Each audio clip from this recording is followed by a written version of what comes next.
It's peak bloom at the Tidal Basin. Join me for a walk to see its close to 4,000 Japanese cherry trees at their finest.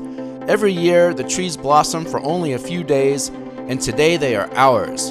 Along the way, we will also see such iconic sites as the Dr. Martin Luther King Jr., Franklin Delano Roosevelt, and Thomas Jefferson memorials. But wait, there's more! We will stop and investigate an almost 400-year-old Japanese lantern, which is one of the oldest objects you'll see on display outdoors in the city. We will take a stroll through the festive Basin welcome area and ANA stage, which connects the MLK and FDR memorials. And then there's the Tidal Basin itself. It looks like a beautiful lake, except it's not. It has a very practical function which is not obvious by looking at it, which will surprise you. We will do our best not to fall or get pushed in, and avoid getting trampled by the scores of other sightseers. Let's go!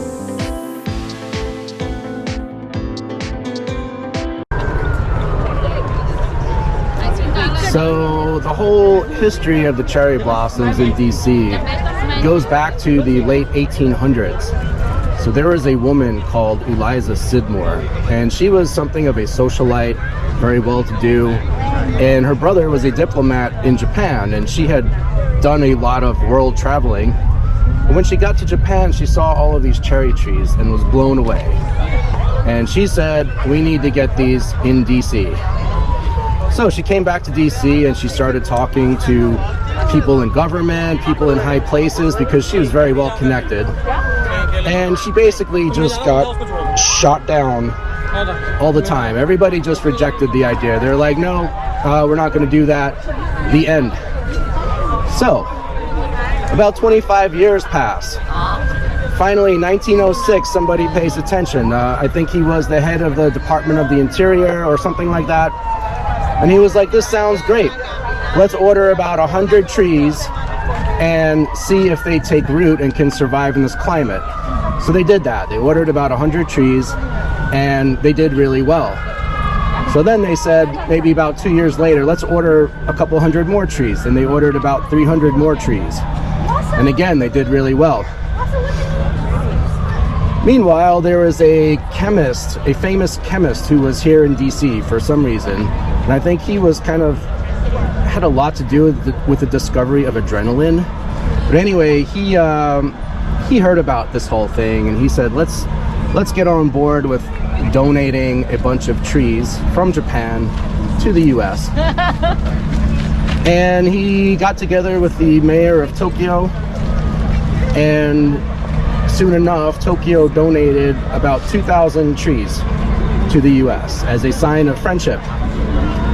Well, what happened was those trees were actually infested with bugs, and they had to burn them. And the Japanese were actually pretty insulted that we burned their gift of 2,000 cherry trees.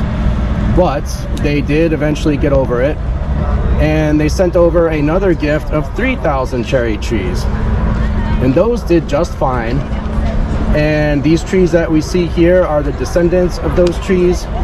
And actually, there are about 100 of the original trees that are still alive and here. So everything came from that. And then through the years, there were some more donations. In the 1960s, the Japanese donated a few thousand more. And this had a lot to do with Lady Bird Johnson, the first lady, when Lyndon B. Johnson was president. She was all about beautifying DC. And she had a lot to do with that happening. But this was not only a one-way thing where the Japanese were giving us cherry trees. This was actually reciprocated. So President Taft, he actually sent over a big batch of dogwood trees to Japan. And turned out the Japanese love dogwood trees.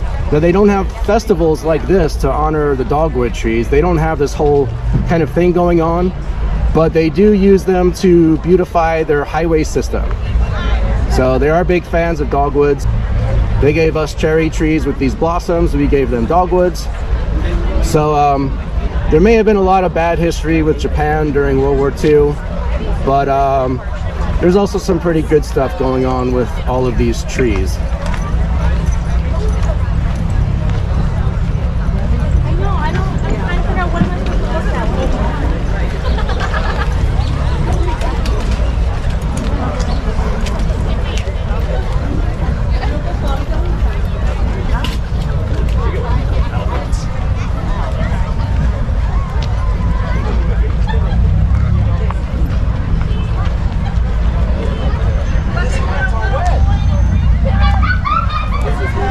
There's that monument again.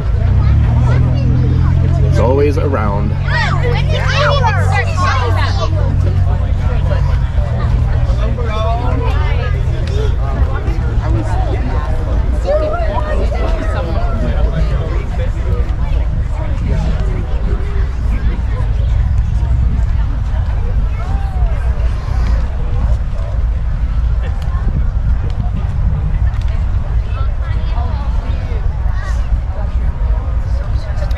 So this bridge back here is called the Kutz Bridge, and it basically is just for walking and driving across the bridge. It's not involved with the drainage system that I described earlier about how the tidal basin works.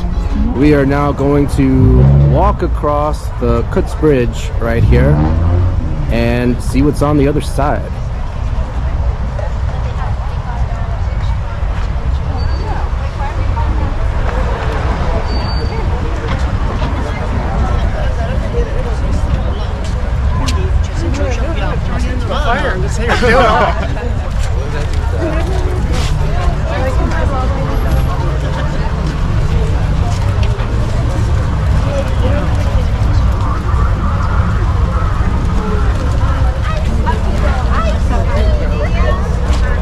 Jefferson Memorial back there.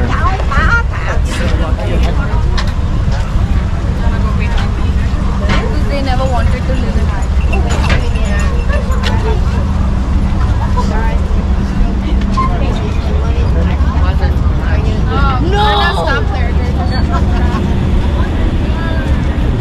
I would just hang out the side.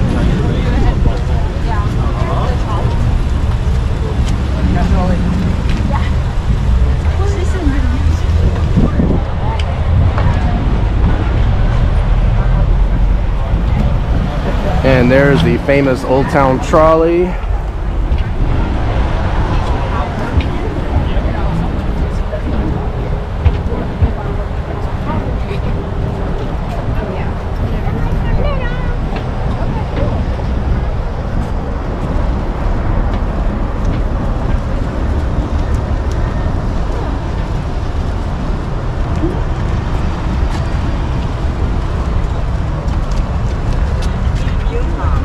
It's kind of crazy that 99 completely like unique cases out of the billions there are. Like, how is that possible?